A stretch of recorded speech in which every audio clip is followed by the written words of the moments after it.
रामपुर नामक एक गांव में रामू नाम का एक गरीब किसान रहता था। रामू मेहनती था, परंतु उसके पास बहुत थोड़ी सी जमीन थी। उस जमीन से जितनी फसल होती वो उसके परिवार का पेट भरने के लिए भी मुश्किल से ही पूरी पड़ती थी। उसकी गरीबी और मेहनत को देखकर गांव के लोग कहते, रामू, इतनी मेहनत का क्या फायदा? तुम्हारा भाग्य ही खराब है जो तुम इतना परिश्रम करने के बावजूद भी गरीब हो। ये सुनकर रामू थोड़ा उदास हो जाता, पर फिर भी वो मेहनत करना नहीं छोड़ता।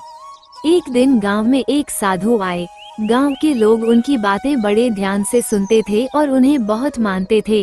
रामू भी उनके पास गया और अपनी गरीबी और मेहनत की कहानी सुनाई।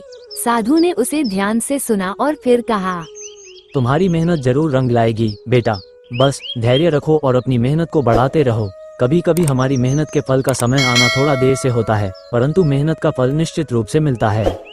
रामू को साधु की बात से थोड़ी हिम्मत मिली और वो और भी मेहनत से खेती में जुट गया। दिन रात मेहनत करता, खेतों में घंटों समय बिताता। समय बीतता गया, लेकिन रामू की स्थिति में कोई खास बदलाव नहीं आया। फिर भी रामू ने अपने परिश्रम को कभी कम नहीं होने दिया। एक दिन जब रामू अपने खेत में हल चला रहा था, तभी अचानक हल किसी कठोर चीज से टकराया।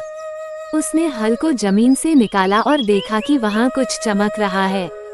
उसने मिट्टी को हटाया तो एक पुरानी धातु की हांडी निकली। उसने हांडी को खोला तो उसकी आंखें चमक उठी। हांडी में सोने की मोहरें भरी हुई थीं। रामू को अपने भाग्य पर यकीन नहीं हो रहा था। उसने साधु बाबा की बात को याद किया कि मेहनत का फल अवश्य मिलता है। रामू ने उन सोने की मोहरों से थोड़ी जमीन और खरीदी और बेहतर बीज और साधन जुटाए। अब उसकी फसल बहुत अच्छी होने लगी और कुछ ही सालों में वह एक समृद्ध किसान बन गया। उसकी मेहनत और भाग्य ने मिलकर उसका जीवन बदल दिया।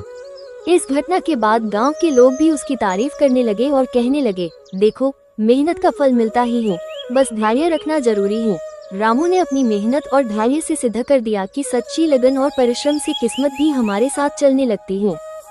अगर आप सारे लोग इसी तरह का वीडियो देखना चाहते हैं तो मेरा चैनल को सब्सक्राइब और शेयर करना ना भूलें।